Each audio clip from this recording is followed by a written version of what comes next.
If you're having trouble defeating Kusanagi in Nioh 3, this video will help you.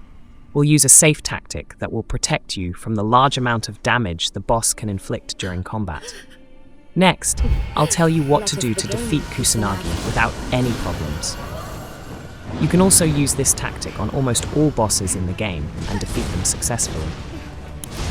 The main thing you need to do is distribute all available skill points in skill and collect the head of the Eager Ninja set. The essence of the method is to always stay as far away from the enemy as possible and throw ninja tools at them. This guarantees you relative safety and protection from most attacks. You will be able to dodge all long-range attacks that the boss will use against you. In order to perform perfect dodges frequently in the game, you need to have no more than 30% of your equipment weight. The magic you choose in this battle is not that important, because at this stage of the game, you are unlikely to have active skills with electric damage, and these are what you need to deal a lot of damage. This boss is well protected from the elements of fire and water. But in ninja tools, I recommend choosing Uncanny Bolt, which deals electric damage, and regular shurikens and kunai. These throwing items recharge very quickly, have no elemental alignment, and always deal a lot of damage to your opponent. In addition, these items are easy to throw while moving, so you don't need to stop to do so.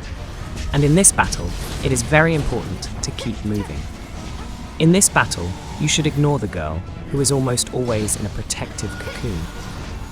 I only track her partially because she often comes out from under her protection and attacks you with various elements. That's why I have to keep moving all the time. If I don't dodge the attack, I just run to the side. While running, the girl does not have time to focus her attack on you, and you will almost always avoid her elemental attacks. As soon as you stop, you can take damage not only from the main enemy, but also from the insidious magic attacks of the girl in the protective cocoon. That's why I have chosen the ninja tools that I mentioned to you. Just try how easy it is to throw them at the boss without stopping your movement, and you will see the great advantage in this. Considering that you have the evade skill activated, with perfect evasion, you will restore many of your throwing items.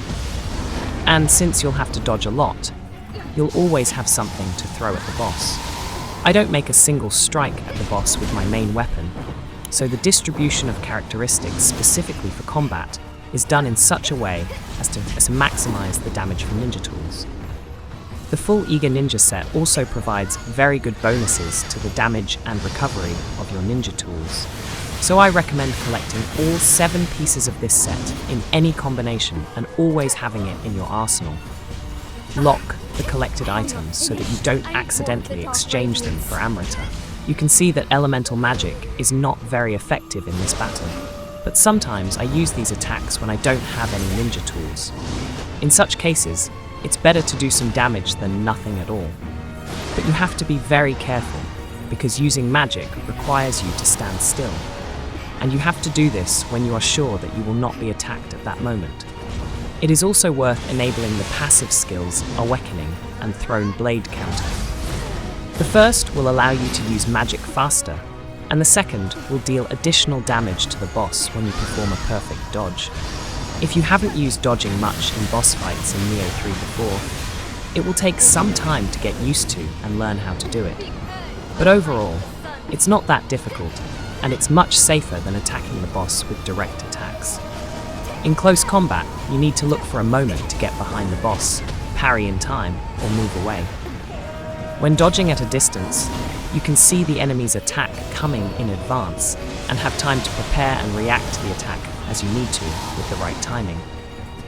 Kusanagi's attacks in this case become predictable and controllable. You will be surprised at how easy it is to fight in this mode, although it seems that the character makes too many movements, but they are all at a safe distance, which greatly facilitates the course of the entire fight. Using this tactic, I didn't even need to prepare my ultimate ability. I defeated the boss on my second try, simply by getting myself in the right mindset for this fight. There is one more thing you need to know. In the second half of the battle, even when the boss has about 30% of his health left, the girl under protection will prepare a powerful attack. You need to notice this attack in advance. It takes a long time to prepare, You can see her creating and raising a huge fireball above her. This ball gradually increases in size and seems to accumulate energy.